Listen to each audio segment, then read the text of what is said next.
What's up, YouTube? Welcome back to Tech and Tactical. Today I have a new knife. This knife is actually the first one I've ever had my hands on of the Kaiser Tangram line, or company, I should say. And I bought this one for kind of an interesting, specific reason.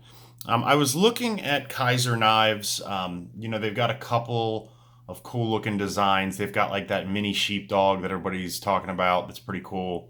But a lot of their knives, you can only put the pocket clip on the right hand tip up side. Okay. So a lot of them, you can't switch the pocket clip. And that steered me away because, as you guys know, or as most of you know, I carry my pocket clip like it would be like a lefty would carry it. I am right-handed, but I carry my knife on the outside of my on my belt, on the right side of my belt. I can't actually, or I don't like when the pocket clip is only right hand tip up. So this particular Tangram model, and I'm not sure why, I don't know if it was a mistake or if that was designed like this on purpose, but literally the only place you can put this pocket clip is left hand tip up, which is how I like it. And I really thought the blade design was interesting as well. So I thought, this would be a cool one to do a review on. So the main, the brand, I guess, is Tangram, but it's Kaiser. It's the same company, and Tangram is supposed to be their more affordable options. Their more affordable line. But this thing I'm seeing online right now is about $45, so it's not that inexpensive. But I guess a lot of the Kaisers are quite a bit more expensive. Let's do, as we normally do, let's do some specs. This one is one of these Japanese Akudo 440. So this is supposed to be a pretty good 440 steel variant. Obviously, I haven't had this thing long enough to really tell you, but the reviews I'm hearing, 440 is supposed to be a pretty decent, Akudo 440 is supposed to be a pretty good version of 440. I do like the 440C steel that comes with the Ganzo knives. I think for that price point, that steel's great. So hopefully this one will live up to that. And the handle they're saying is G10, so it does have a real G10 handle. It's not like an FRN. It is actually a G10 handle. And the design, like the chamfering on the sides and the way it's milled, is really cool. This knife seems like a pretty nice knife. And I think that's why this brand is getting so much attention, because these knives are kind of playing outside of their price class. These knives are really nice, for the price. They're a really good value. Blade shape. This blade shape's interesting. So, this is not a blade shape that I would normally go for or like, but I just thought it looked really cool. So it does have like kind of a Tanto design, but the flat of the blades actually recurve. So that might be difficult to sharpen, but it is a cool looking design. And then the Tanto itself has a belly on it, so it's not like a flat Tanto. And you can see this interesting grind here as well, if you look. So it is kind of a cool little grind. And I was, from what I can feel and what I can research, this is a hollow grind on this part, but this feels like a flat grind up here towards the front. So I think that's a flat grind. I think this is a hollow. It is, like a saber. The blade itself is like a saber grind. But it also has this cool little swedge up top here that does taper in nicely, so this should penetrate really well. And it's got this kind of neat like ramp back here. So it does have jimping here, but you could choke up and really get your thumb up on the blade. This is not a small knife. Let's break out the ruler and the scale like we like to do. And we'll take a look and see what we can come up with. So the whole blade looks to me like it's 8.5, or the whole knife itself looks like it's 8.5, just under 8.5 inches. And then the blade is almost 4. No, it's like a 3. That's almost 4 inches. The cutting edge is like 3 3/4. And then the whole blade looks like it's almost 4 inches. They're saying blade thickness is 0.11.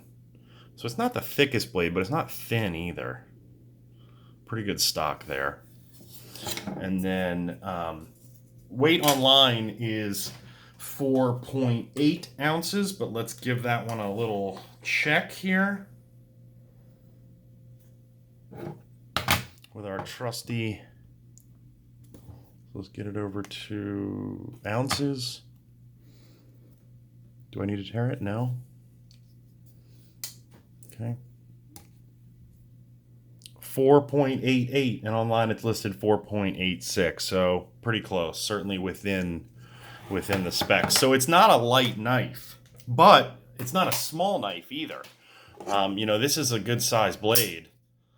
You know, this is a good hand fill.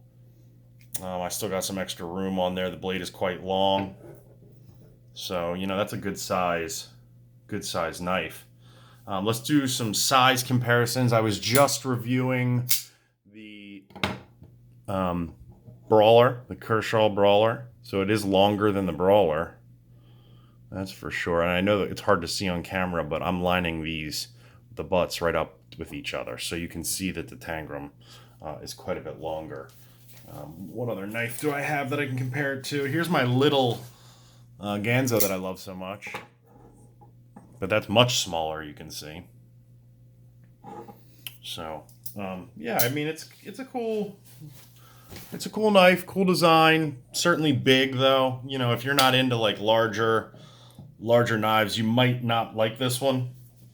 You know, it really depends on kind of what you're shooting for. As far as the feel, like the handle, the way it sits in your hand, I do like it.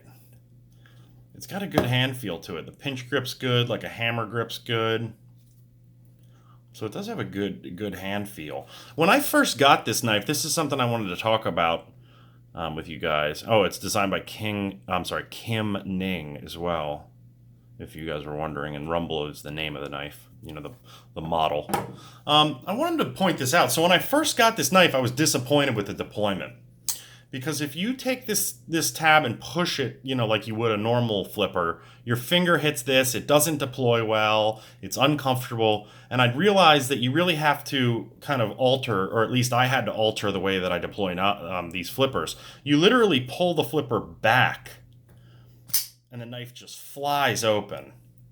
And that took some getting used to. The thumb studs are usable.